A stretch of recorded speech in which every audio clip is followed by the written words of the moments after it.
Olá, eu sou a Annelise, PCNP de Língua Portuguesa da Diretoria de Ensino Centro-Oeste e hoje eu vou conversar com vocês a respeito da nossa orientação técnica sobre os itinerários formativos de aprofundamentos curriculares. Para quem esteve presente na nossa OT, nós vimos alguns pontos fundamentais para a compreensão do novo ensino médio. Então, a gente teve os objetivos da formação, que foi compreender a flexibilização e organização do ensino médio, com foco nos itinerários formativos de aprofundamento a partir da BNCC e dos referenciais teóricos. Tivemos também a análise do material de apoio ao planejamento e práticas de aprofundamento MAPA, que subsidia o trabalho com os itinerários dentro da escola. E também, por último, nós fizemos o mão na massa, com o desenvolvimento de propostas adequadas à realidade da escola, o plano de aula. Relembrando a estrutura dos itinerários formativos, nós temos o Inova, os aprofundamentos curriculares, que foi o foco da nossa orientação técnica, e a expansão. Quando a gente tem aí o novo ensino médio, a primeira série, nós temos os itinerários formativos do Inova. Na segunda série, os itinerários formativos do Inova com a expansão ao C1 e ao C2. No momento, nós estamos no C1. E na terceira série, nós temos os itinerários formativos, o Inova, a expansão, a UC3, o C4, o C5 e o C6. Para as PEIs, nós temos a UC7. Retomando os objetivos dos itinerários formativos, então nós temos o aprofundamento das aprendizagens relacionadas às competências gerais, o objetivo também de consolidar a formação integral do estudante, desenvolvendo a sua autonomia para a realização do seu projeto de vida, e o desenvolvimento de habilidades que permitam ao estudante ter uma visão ampla do mundo para saber agir em diversas situações e tomar decisões em sua vida escolar, profissional e pessoal. Os itinerários formativos eles são compostos por diferentes arranjos curriculares, então nós temos um conjunto de unidades curriculares que possibilita ao estudante aprofundar e ampliar suas aprendizagens a partir da formação geral básica, em uma ou mais áreas do conhecimento, como a gente vai ver que os itinerários eles são formados ou por uma área ou por mais áreas. Tá? Então, assim, nós temos os itinerários integrados por áreas, nós focamos no quem divide e multiplica, e nós temos os itinerários formados por uma única área. A estrutura do mapa. O mapa ele é um material de apoio ao planejamento e práticas de aprofundamento. Então, para que ele serve? Ele é composto por sugestões de práticas e orientações didáticas. Ele se refere a uma unidade curricular e ele serve, lógico, para orientar a prática pedagógica. Então, nas ementas, no início de cada atividade, nós temos aí a proposta do desenvolvimento de competências gerais, das habilidades específicas da formação geral básica de forma aprofundada e as habilidades dos eixos estruturantes. Como o mapa ele está estruturado? Nós temos várias unidades curriculares, nós temos os componentes e as atividades. Então, todas as atividades do mapa, elas estão ali com uma introdução, um desenvolvimento, uma sistematização.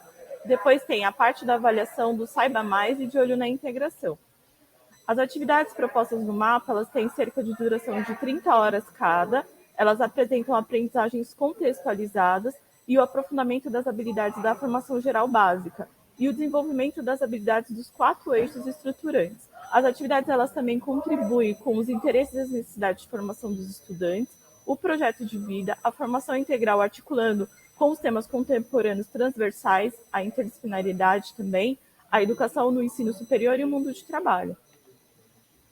Lá no site da IFAP tem a opção do percurso formativo com os 10 aprofundamentos curriculares. Então, o professor que tiver interesse em fazê-los, ao final de cada aprofundamento curricular, quando ele conclui, ele tem direito a imprimir o atestado de participação. Divulguem na escola de vocês essa proposta, tá bom? E aí, logo mais, a gente vai ver um pouquinho a respeito do Daci Ribeiro e seu legado. Até a próxima. Olá, eu sou o Xizu, PCNP de Matemática, mas podem me chamar de X. Vamos aqui falar de um pouco de competência. Isso, novamente competência. Aqui queremos beber da fonte. Trazemos Perrenot. Muitos consideram que sabem o que é competência. De repente tem uma definição que é jurídica, uma definição que é do mundo corporativo, mas, bebendo da fonte, temos aqui a definição educadora. Para facilitar, dizemos que a palavra-chave é mobilizar. Mobilizar o quê? Mobilizar recursos. Então, informação é recurso, habilidade, conhecimento é recurso, valores e atitudes são recursos. Para obtermos soluções. Um pouco de história. Na nossa história, a gente pode estar se focando aí um pouquinho lá nos anos 70 e dizer que tinha um mito que informação é poder. E trazemos história aqui em respeito a todo um trabalho que já foi feito antes. Então, de competência, como nós já falamos, novamente estamos falando de competência. E cavocando aí essa história, vamos lá buscar primeiro, nos anos 30, o Anísio Teixeira, que é o primeiro expoente aí da educação no Brasil, e ele traz para nós quem? A escola estruturada, uma escola como a gente tem hoje, como a gente tem nos dias atuais, uma escola que vem sendo sonhada e construída aí desde os anos 30 na nossa realidade Brasil. Depois a gente tem, nos anos 40, o Sistema S nos afeta até hoje. Nos anos 50, as metas da educação no Brasil elas foram estabelecidas, metas de ingresso e metas de qualidade. Nos anos 60, a gente tem aí a nossa primeira LDB, de cunho cientificista, e tem muita influência do que estava acontecendo na época da corrida espacial. E nos anos 70, a nossa segunda LDB, onde tinha aquele mito lá do informação é poder. Nos anos 80, finalmente nós temos o Perrenot.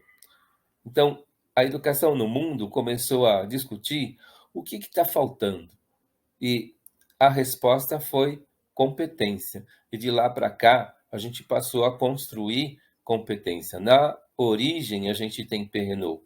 E isso começa a impregnar o que? A educação no Brasil também. Pode não aparecer a palavra de forma explícita, mas na nossa LDB dos anos 90, lá em 96, que recebeu o apelido de Lei Darcy, primeiramente, que é a nossa 9394/96, é a nossa atual LDB. E esse trabalho por competência já começa naquela época. Nos anos 2000, finalmente a gente tem a meta de inclusão atingida, 97% dos nossos brasileirinhos na escola. E esse trabalho continua. Como já foi falado antes, a gente não tem a palavra competência explícita, e ela vai aparecer explicitamente só em 2008. Mas desde os anos 80, o mundo começa a construir competência. E agora estamos aqui nós, dentro da meta de qualidade, procurando levar, né, a melhor educação aí para a nossa realidade Brasil. Estamos aqui debruçados sobre essa meta de qualidade quando a gente trabalha os mapas, os novos itinerários. Nesse slide, a gente sugere esse vídeo, Pensadores na Educação. Vocês vão conhecer um pouco de Perrenot, mas na minha última contagem, Perrenot tem 18 livros.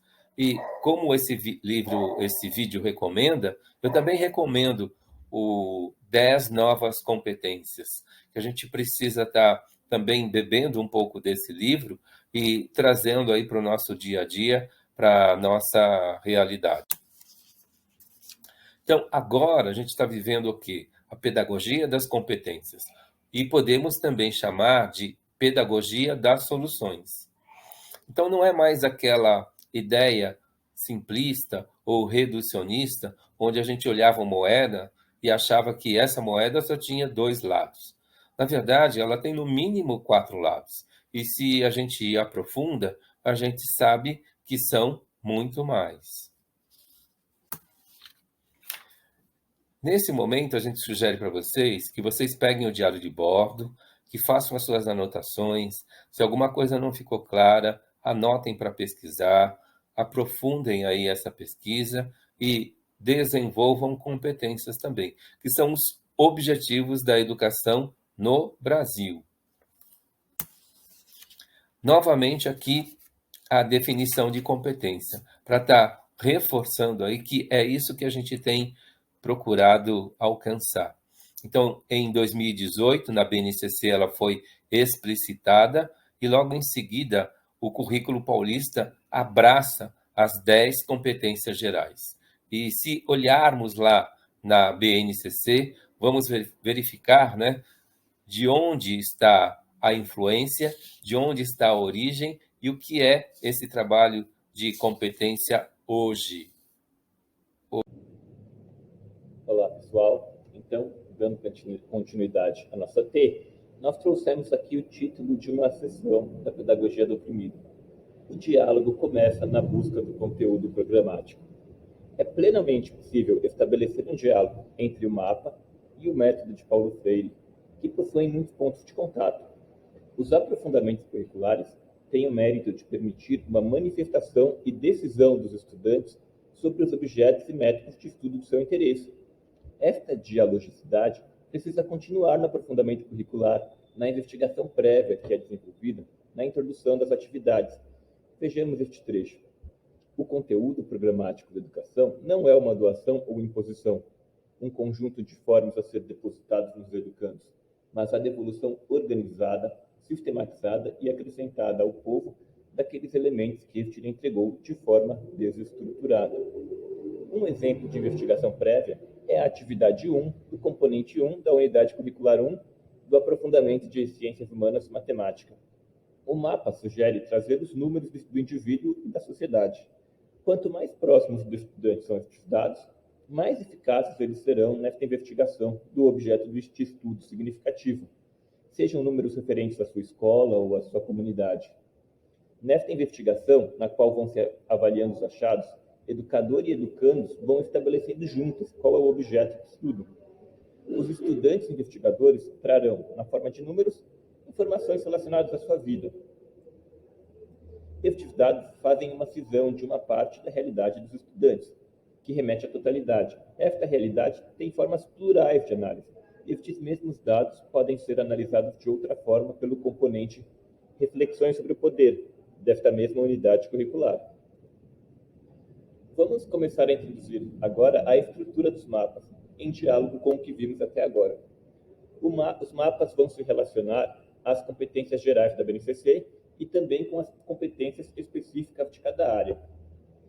Este aprofundamento curricular busca desenvolver concomitantemente as competências gerais, as competências das áreas de ciências humanas e de matemática. E também a gente pode ver aqui que foram incluídas duas competências da área de linguagem. Mas o foco dele é ciências humanas e matemática. Bem, pessoal, então vamos pensar um pouco agora como é que se formou este conceito de competência, como é que ele vem se desenvolvendo dentro da nossa rede estadual. Antes de 2008, não havia um currículo do Estado de São Paulo. Então, aqui, as competências elas aparecem dentro da rede como um eixo do currículo em 2008, com a proposta curricular do Estado, que sugere que as competências sejam o eixo da aprendizagem. E fala, então, defende-se já uma escola capaz de promover as competências indispensáveis aos enfrentamentos dos desafios sociais, culturais e profissionais do mundo contemporâneo. Quais competências eram estas? Bem, o currículo só definia uma competência, prioridade da competência de leitura e escrita. As outras não eram definidas nesse momento. Mesmo que a gente pegasse o aprofundamento, o currículo de matemática, ele também não traria outras competências, apenas esta que a gente já mencionou. E aqui havia uma definição de competência que aparecia em todos os currículos, de todas as disciplinas. Caracteriza um modo de ser, de raciocinar, interagir, que podem ser depreendidos das ações e das tomadas de decisão em contexto de problemas, de tarefas ou atividades. Graças a elas, podemos inferir hoje se a escola está cumprindo devidamente o papel que se espera dela. Vejam, pessoal, esta segunda frase que eu li. ela reflete que as competências entraram na rede muito ligadas a uma ideia de avaliação da rede, a uma avaliação em larga escala da rede. Por isso, que o momento em que elas posteriormente serão mais desenvolvidas é a matriz do SARESP. Aqui, acho que muita gente deve ter visto esse documento já, a matriz de referência para avaliação do SARESP. A gente tem aqui 2 triângulos, que imagino que quem lê esse documento vai se lembrar deles. As competências, de acordo com o que era proposto, elas eram avaliadas conforme o domínio de conteúdos e habilidades que o estudante deve mostrar numa prova escrita e que geravam uma escala de proficiência. Essa escala de proficiência a gente ainda encontra se nós olharmos o boletim de SARESP. Se o senhor olhar aí o boletim de SARESP da tua escola, você encontrará essa escala de proficiência. De acordo com esse documento também, as competências eram cognitivas, as competências escritas lá eram somente cognitivas e, de maneira bem abstrata, as habilidades eram divididas em 3 grupos. Um grupo mais simples, que era o observar, um outro mais complexo, realizar, e o mais complexo de todos, que eram aquelas habilidades que formavam a competência de compreender.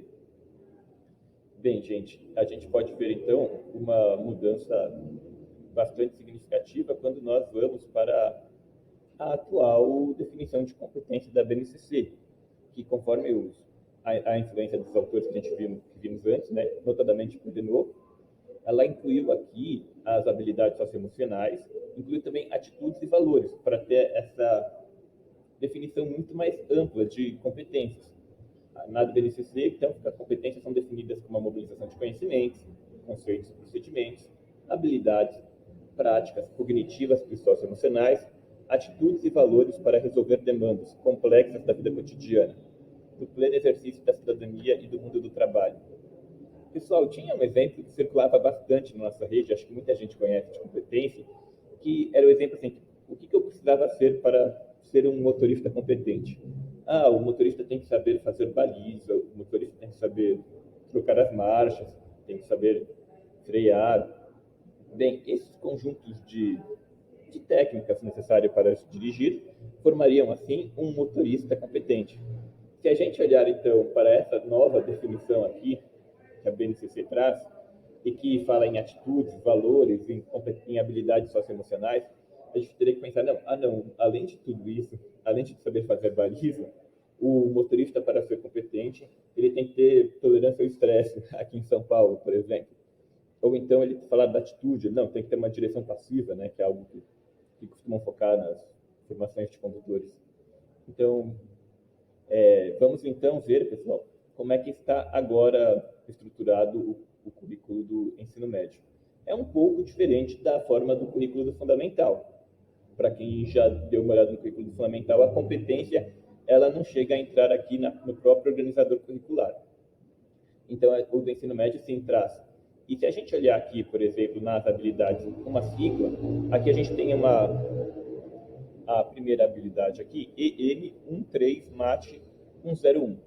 EM significa ensino médio, 13 aí significa que ela é válida, essa habilidade é desenvolvida da primeira à terceira série, ela é de matemática.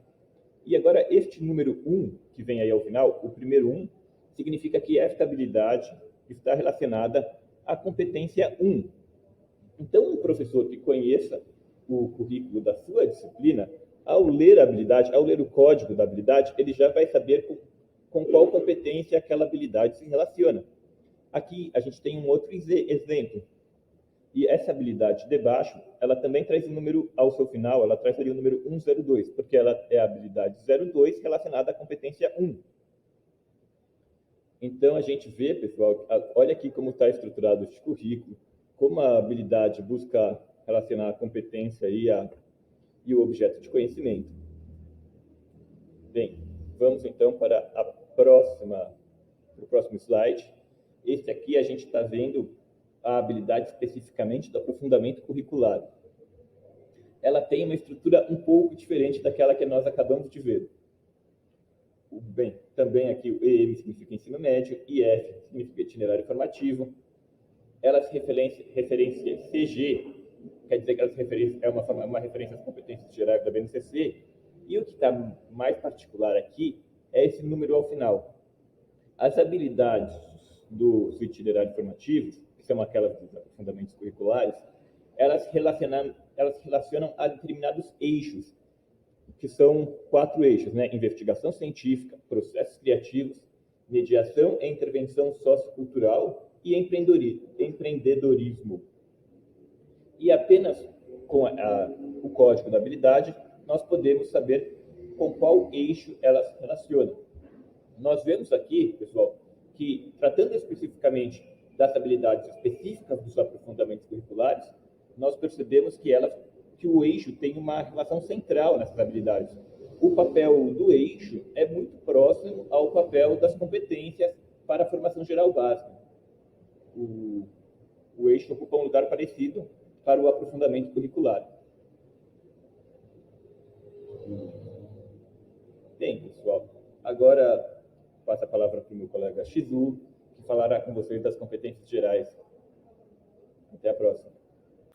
Competências gerais neste itinerário.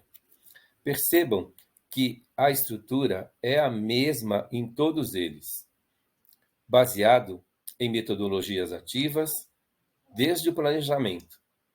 A gente utiliza o planejamento invertido, onde competências aparecem em primeiro lugar. Então, cada itinerário ele sempre vai estar destacando algumas competências gerais. No nosso caso, a gente vai ver mais adiante aí, são 3 competências. No final de todo o trabalho, lá no final do ensino básico, a gente precisa alcançar as 10 competências gerais. Mas a gente vai ver que a cada itinerário sempre vão ter aí competências gerais que serão foco de cada parte, que são foco de cada etapa. É isso que a gente vai encaminhar. Nesse caso, a competência 1, 2 e 4. No final de todo o trabalho do ensino básico, a gente precisa alcançar as 10 competências gerais da BNCC, que o currículo paulista, como já dissemos, ele abraçou. Então, isso norteia todo o nosso trabalho. Na consequência, a gente tem as competências específicas dos componentes que são trabalhados e as habilidades também. E compete a nós aí esse desafio de fazer com que competências e habilidades elas sejam desenvolvidas nos nossos alunos a cada itinerário e ao final do ensino básico. Olá, hoje venho conversar com vocês a respeito da Isabel Alarcão, uma escritora portuguesa, autora de Professores Reflexivos numa Escola Reflexiva, e em sua obra ela vai tratar principalmente das novas competências exigidas pela sociedade da informação e da comunicação, do conhecimento e da aprendizagem.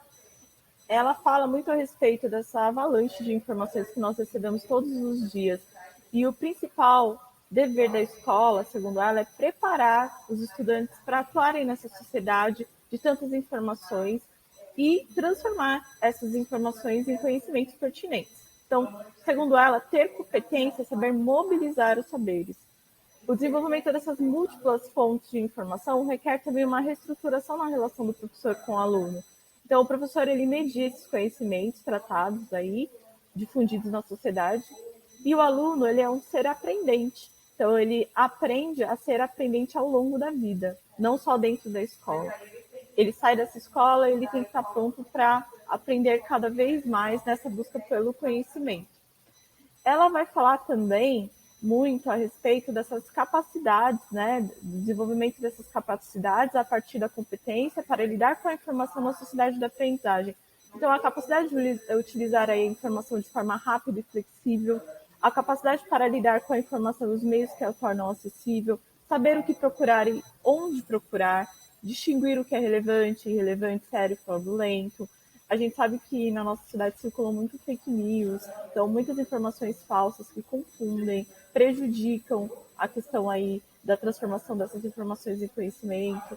E o professor ele tem que estabelecer algumas estratégias, né, através do seu plano de aula, para organizar as aprendizagens a partir de uma intervenção didático-curricular. Pensar nesse currículo, nessas atividades a serem realizadas pelos estudantes, devem implicar aí uma tomada de consciência do que sabem, o que precisam saber para realizar a atividade, uma pesquisa pessoal, um trabalho colaborativo entre eles, uma sistematização orientada, uma reflexão individual e partilhada sobre a tarefa realizada, os processos de realização e aprendizagem que lhes eram inerentes, né, lhes são inerentes na realidade, e o apoio do professor como uma das fontes de saber e de regulação da aprendizagem. Tudo isso faz parte aí de uma estratégia desenvolvida a partir do plano de ensino, a metodologia utilizada por esse professor, valorizar aí os conhecimentos prévios que os estudantes trazem. E na pedagogia da autonomia, Paulo Freire ele traz isso, que saber, que ensinar não é transferir conhecimento, mas criar as possibilidades para a sua própria produção, a sua construção. É nessa troca de saberes que o professor ele consegue articular, por meio de uma relação dialógica, todo esse processo de ensino e aprendizagem. Então, assim, o exercício da curiosidade também presente nessas aulas, geralmente a partir de uma situação, um problema, vai convocar a imaginação desse estudante, né? Vai promover a questão da intuição, trabalhar com essas emoções, essas capacidades de conjecturar, de comparar, na busca da perfilização do objeto ou do achado de sua razão de ser. É na escola que tudo isso faz sentido, e tem que fazer sentido, né, por meio dessas aprendizagens significativas. Olá, boa tarde. Nós realizamos nossa orientação técnica sobre os itinerários formativos e, nesse momento,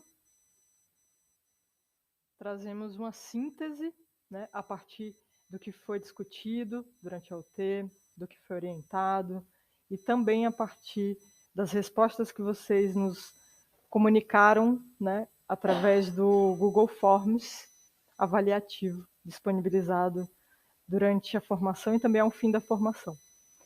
E para fazer essa síntese, né, nós vamos aí rapidamente retomar então o que foi trabalhado na UT, começando por reflexões a partir das habilidades socioemocionais, reflexões a partir da pedagogia dos afetos, né, e da pedagogia da autonomia, a importância de se compreender a organização dos itinerários formativos, em especial o itinerário Quem Divide Multiplica, né, que traz em si, no seu escopo, uma proposta de metodologia interdisciplinar, trazendo o olhar do raciocínio matemático, a visão, a implementação de uma lógica matemática num contexto educativo, associado ao conhecimento das ciências humanas e sociais aplicadas. Então, a primeira unidade curricular, População em Redes, né, traz a estatística como recurso metodológico para que o estudante entenda o sentido,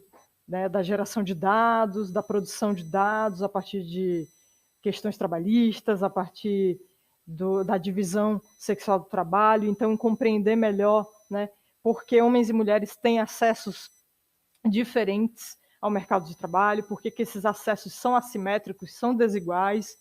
Então, essa primeira unidade curricular oferece esse suporte metodológico do raciocínio matemático, né, e as demais unidades curriculares desse itinerário formativo aprofundam o entendimento da questão do trabalho, né, a partir dessa leitura dos números, o que está por trás dos números, o que eles encobrem, o que eles revelam, o que eles comunicam. E para início dessa nossa devolutiva, eu queria resgatar, né, a poesia da Madalena Freire, que nos leva a pensar sobre esse momento pós-pandemia para as escolas públicas de São Paulo, e em especial as escolas da nossa diretoria de ensino Centro-Oeste. Reinvenção. Os tempos de hoje nos exigem reconstrução, reinvenção de nós mesmos e nós mesmas. Os tempos de hoje nos colocam diante do dilema da existência humana, vida e morte, que acordam e dormem todo dia na mesma cama. Os tempos de hoje exigem a obrigatoriedade de sermos melhores, a cada dia melhores que no dia anterior. Por isso mesmo é preciso viver um dia de cada vez. Os tempos de hoje nos expõem em carne viva, diante do miudinho do cotidiano, clamando por empatia e compaixão. Os tempos de hoje nos empurram na busca da ajuda do outro, na dependência dessa ajuda. Só podemos ser nós mesmos e nós mesmas, mediados pela fala e a escrita do outro. Pontes que nos levam até nossas profundezas. Os tempos de hoje escancaram as nossas fragilidades, nossas vulnerabilidades, a pequenez do milímetro que realmente somos. Os tempos de hoje nos lançam na procura da linguagem da arte, porque só a arte conversa, alimenta, ilumina, acata, acalma, acolhe a nossa luz e a nossa alma. Os tempos de hoje nos lançam na busca do oxigênio de nossas vidas, vidas de ensinantes, aprendizes, estudantes permanentes em busca do conhecimento. É nessa busca interminável, eterna, num país que foi escravocrata, que nos salvamos do preconceito, do racismo, do atraso, da ignorância. Por mais que nos sangrem, esses são os tempos de hoje.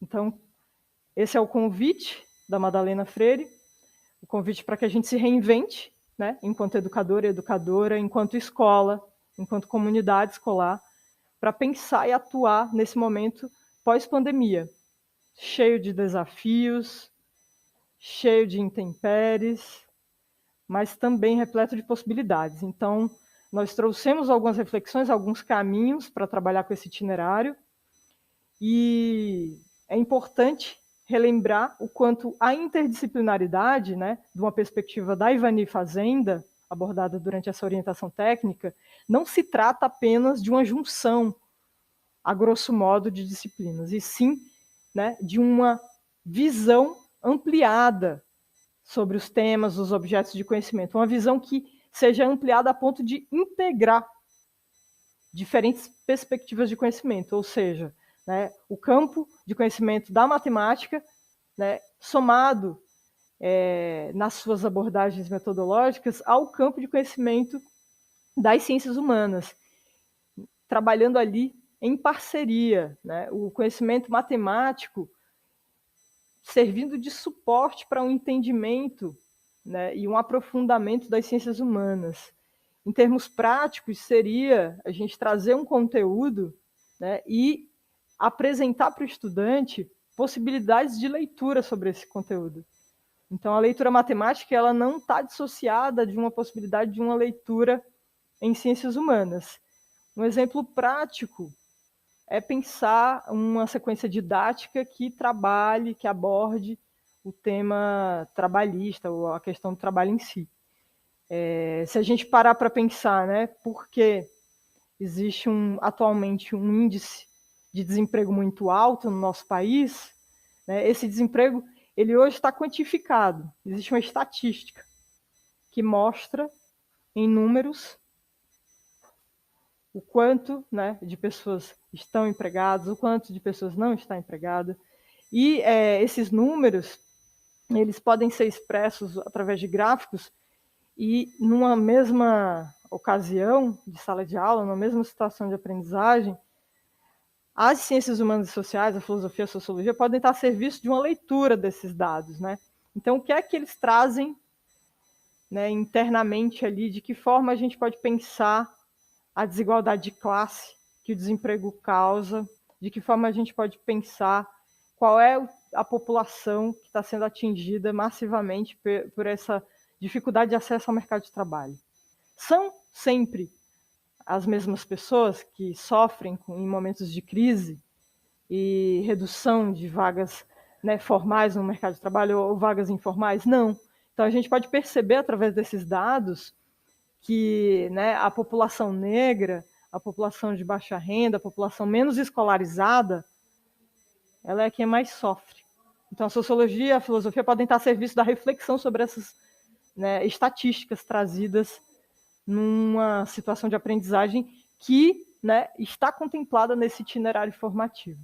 Então, a gente tem as unidades curriculares subsequentes à primeira unidade curricular, que é a população em redes, né, que tratam profundamente da questão do trabalho. Então, como que surge a estrutura da divisão social do trabalho, né? O que é que envolve o Estado, né, e a garantia de direitos trabalhistas. São temas que são abordados nos itinerários, nas propostas de atividades que constam neles, e que podem ser trabalhados de diversas maneiras pelos docentes. Agora, um professor, né, o educador, a educadora que está trabalhando a unidade curricular 1, é especificamente o docente de matemática. Né? E aí, como que a gente faz com esse itinerário? Se a primeira unidade curricular é trabalhada pelo professor ou a professora de matemática, e as demais por docentes de filosofia e sociologia, como que vai acontecer a conexão, né, entre essas unidades curriculares? Essa conexão precisa acontecer anteriormente, né, à abordagem que chega para a sala de aula. Então, precisa haver um planejamento. Né? A coordenação pedagógica precisa criar espaços, né, de conexão entre esses docentes, para que haja um planejamento convergente. Então, o professor que vai trabalhar com a UC2, ele precisa, de alguma forma, ter dialogado, né, e se inteirado do trabalho desenvolvido pelo docente que, né, atuou na UC1, para que a continuidade, né, dessa linha de raciocínio proposta pelo itinerário formativo em todas as unidades curriculares seja garantido. Essa linha de raciocínio, ela se complementa, né? Então, ela se complementa com a formação geral básica, que é simultânea, que acontece ao mesmo tempo que estão acontecendo os itinerários formativos. Né? Ela também pode acontecer simultaneamente a orientações de estudos complementares. Então, existem as orientações de estudos. Né? E também o docente pode fazer o elo na sua própria fala, né, entre esses itinerários e essas áreas de conhecimento diferentes.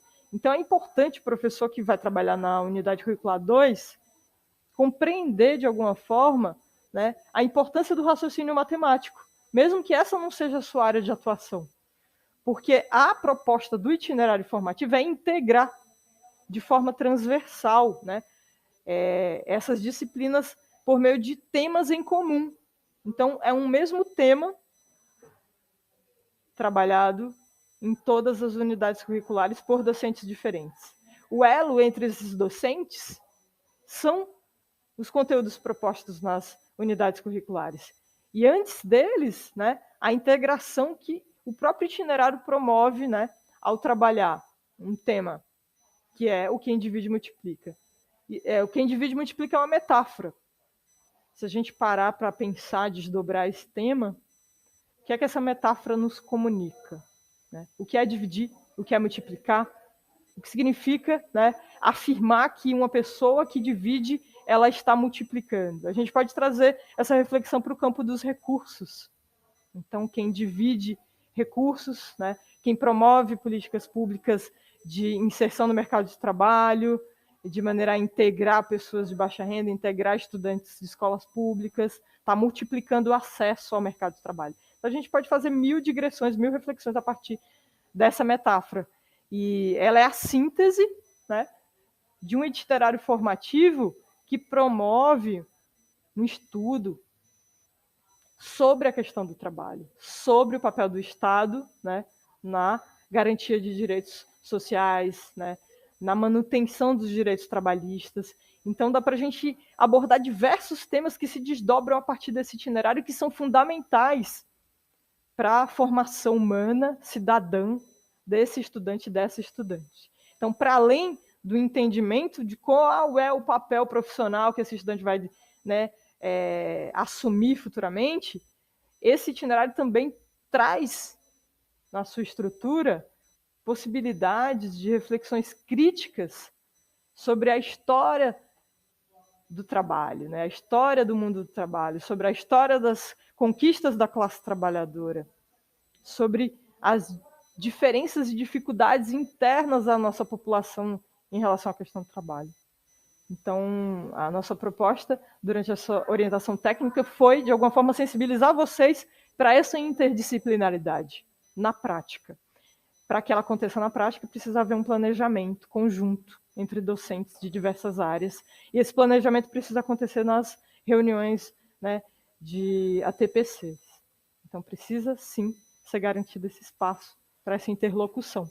Se não, essa interdisciplinaridade não se materializa no fazer pedagógico.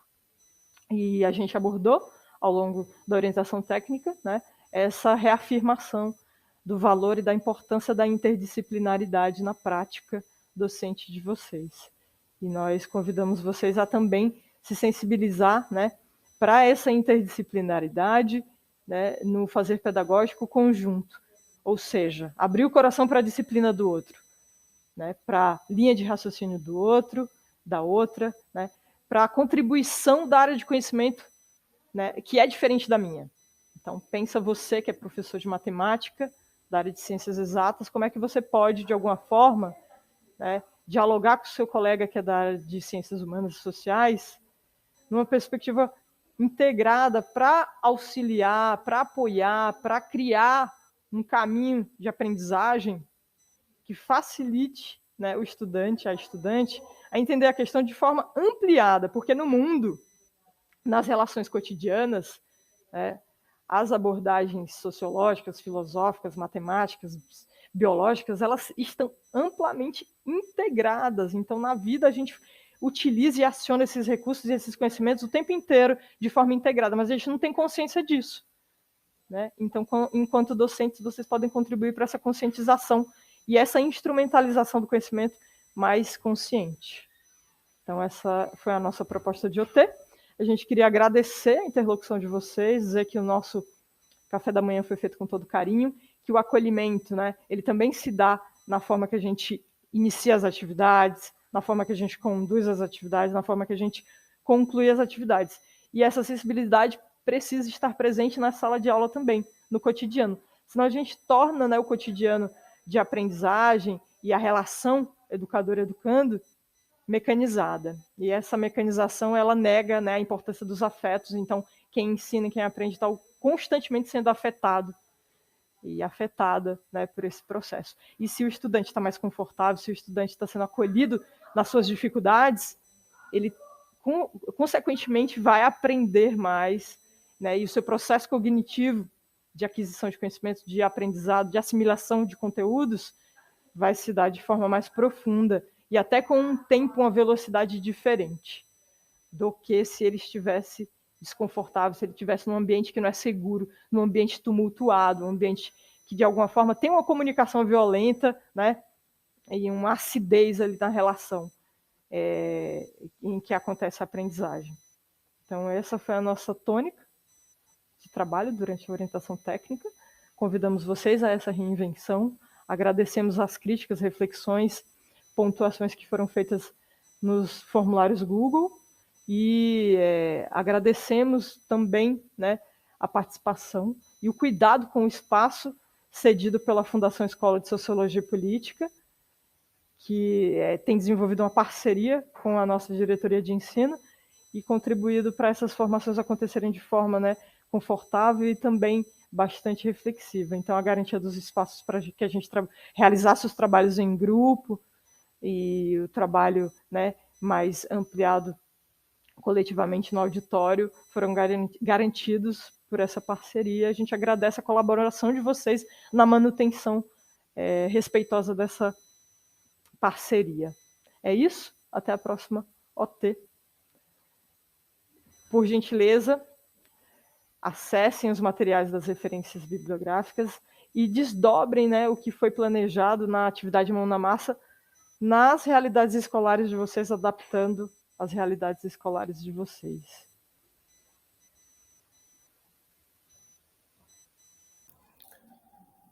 Importante ressaltar, para que metodologias sejam ativas, não podemos esquecer dos combinados. Eles precisam ser pensados, refletidos. Ressaltamos que não é mais o contrato pedagógico. Não vamos infantilizar os nossos alunos nessa etapa. E muito menos não são adultos com quem estamos tratando. é uma fase muito específica, é a fase da adolescência. Portanto, o contrato é terapogógico. Vamos tentar trabalhar os combinados de forma mais adaptada possível. Outro aspecto que queremos destacar são os glossários. Alguns professores podem ter o hábito de levar o dicionário para dentro da sala de aula. Mas eu tenho uma experiência com a palavra ponto no dicionário de Aurélio 2002. Lá tem 42 significados para a palavra ponto. Então, se a gente identifica algumas palavras-chave e a gente já intui que essas palavras, de repente, possam ser problemas no nosso trabalho, então vamos elaborar o glossário dessa atividade que estamos desenvolvendo. Nessa que é objeto do nosso trabalho hoje, a gente pensou aí nessas palavras. E para essas, a gente precisa estar tentando significar com os nossos estudantes. Oi, gente. Então, agora eu vou tratar com vocês um pouco a respeito do mão na massa e focar sempre na questão do plano de aula, a importância de desenvolvê-lo com base no contexto escolar. Então, analisar aí o perfil da turma, quais são os equipamentos que serão utilizados para o preparo dessa aula, bem como os espaços escolares que serão contemplados. E, dessa forma, promover aprendizagens significativas dentro do espaço escolar. Então, lá na UT, nós verificamos, a partir da atividade 1, a necessidade do professor desenvolver um plano de aula que corresponda ao trabalho com os mapas. Então, sempre identificar esse professor, a turma que ele atua, o tempo dessa aula, o número de alunos, qual é o itinerário que está sendo desenvolvido, o componente curricular, os conteúdos, ter um olhar atento para o desenvolvimento das competências e habilidades. Muito tem se falado sobre a metodologia ativa utilizada. Nós temos muitas opções, no caso da sala de aula invertida, da rotação por estações, do laboratório rotacional, rotação individual e flex. Então, preparar a aula antes, pensando nos recursos que serão utilizados, os espaços, as atividades, a duração desse tempo com o aluno, qual seria esse papel desse aluno dentro desse processo de ensino e aprendizagem, e o papel do professor. A parte da avaliação, pensar o que pode ser feito para observar se os objetivos dessas aulas foram cumpridos. Como foi a avaliação dessa aula? Quais foram os aspectos positivos e negativos desse momento? E pensar nesses recursos de personalização pós-avaliação, se correspondeu realmente ali às expectativas do que se esperava a respeito do desenvolvimento dessas atividades propostas. Nós tivemos aí o mão na massa, então, pensando nessa organização dos grupos, os professores eles fizeram a análise dos planos de aula. Essa devolutiva para a gente foi muito importante no momento que os professores apresentaram quais foram as ideias que eles tinham a respeito desse trabalho com o material mapa. E, assim, é importante que os coordenadores eles façam essas observações dessas aulas que estão sendo aí desenvolvidas pelos professores, vejam se realmente a aula ela corresponde ao plano de aula, o que está ali sendo proposto, não como uma forma, no caso, de só observar, mas também orientar esse trabalho docente, que é extremamente importante. As devolutivas da orientação técnica, nós temos aí muitos pontos, que foram considerados pontos satisfatórios dentro da nossa OT. Agradecemos imensamente as contribuições prestadas. Então, assim, nós tivemos uma porcentagem grande, de 29%, elogiando as nossas reflexões teóricas. E o que a gente pode melhorar, A gente sempre está buscando melhorar o nosso trabalho, aperfeiçoá-lo, refletir sobre o que nós desenvolvemos com vocês, Nós tivemos esse preparo antes desse material que nós disponibilizamos, da orientação técnica, e muitos, assim, pontuaram que a gente deveria ter tido mais tempo de mão na massa, mais tempo para a gente poder desenvolver esses planos de aula. Agradeço, as contribuições mais uma vez, E eu vou falar um pouco sobre as devolutivas. Então, assim, muitos falaram sobre o lanche, né? A faculdade, ela ofertou o espaço, mas os lanches fomos nós, né, que custeamos, né? Agradecemos imensamente também a colaboração aí da faculdade. E o espaço que foi ofertado pela instituição foi um espaço que atendeu em todos os aspectos o que a gente esperava ali, né? A gente teve todo o apoio necessário para o desenvolvimento da orientação técnica. E assim, a gente vai realizar sim mais orientações técnicas presenciais, sempre buscando aí ver quais são os assuntos, quais são os temas pertinentes. Durante a pandemia, a gente sabe que ficou difícil ter esse contato presencial, mas a gente espera poder cada vez mais atender, né, de forma satisfatória as expectativas de vocês, que muitos falaram a respeito disso, inclusive.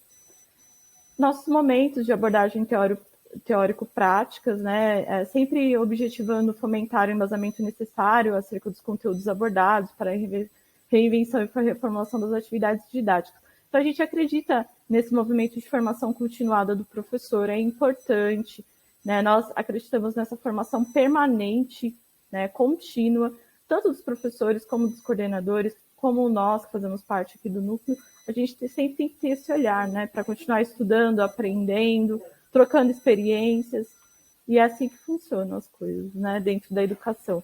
A gente sempre está aprendendo uns com os outros.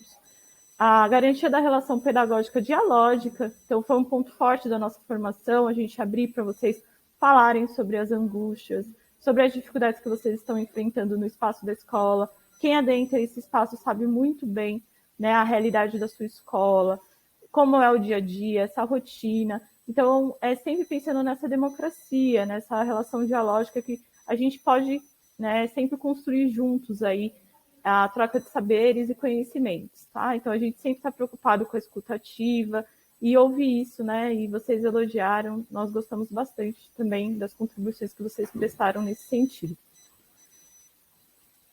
Eu falei da formação continuada com vocês e as nossas escolhas metodológicas, né? A seleção que nós fizemos, pensando nessa OT também a partir de ofertar, né? Além do currículo que nós temos, mas a gente poder também pensar nos nossos referenciais teóricos, que são muitos, né? Então, que contribuem para que vocês tenham amplos saberes, né? A respeito dos temas, assuntos.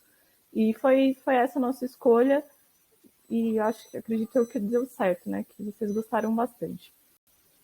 A gente tem algumas situações, né, de problemas estruturais nas realidades de cada escola, e assim, houve esse momento de vocês falarem a respeito disso, né? Então, a sugestão que nós temos surgiram assim diversas questões nos momentos de interação que se referiram ao excesso de demandas institucionais. Então, assim, pensando nisso, o que vocês devem priorizar na escola de vocês? O que pode ser priorizado em sala de aula? O que pode ser priorizado em uma coordenação pedagógica? Como equalizar o dentro e o fora da escola?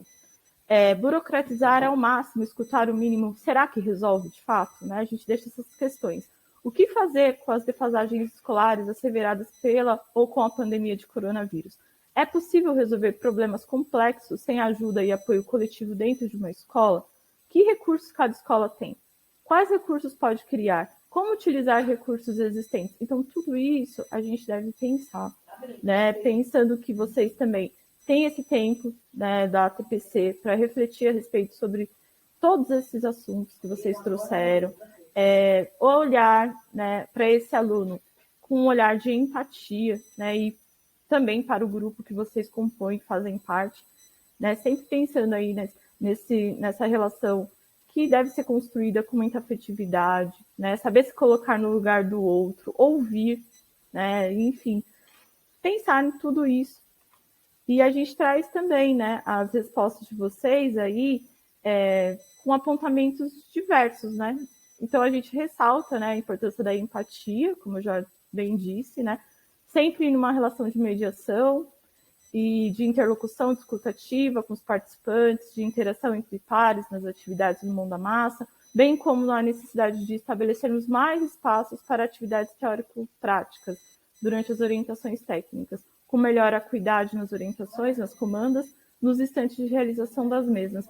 Então, só para a gente fechar esse ponto, né, eu acredito que é uma síntese de tudo que já foi conversado e tratado.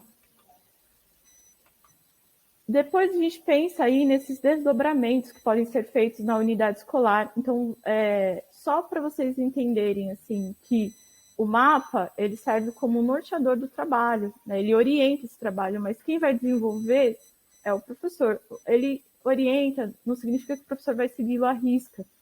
Ele pode, sim, adaptar, fazer outras atividades, pensando aí nas competências, nas habilidades e nos eixos estruturantes. Então, refletir sobre o trabalho realizado com os mapas a partir da perspectiva interdisciplinar. Isso já foi falado diversas vezes, mas a gente reforça sempre, né? Quais são as dificuldades e as experiências satisfatórias também. Então, é nesse momento que o professor, ele, ao olhar o material, ele vai percebendo como é que está sendo feito esse trabalho. Registrar o trabalho pedagógico, o desenvolvimento das atividades com as metodologias ativas, valorizando as boas práticas e o protagonismo dos estudantes. Avaliar o aprofundamento das competências e habilidades, considerando os eixos estruturantes que norteiam as atividades propostas. É extremamente importante.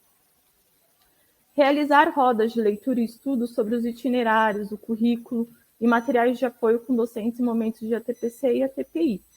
Então, a gente acredita muito nesse trabalho, né, que pode ser sempre melhorado, aperfeiçoado, e nas reflexões, na troca de experiências.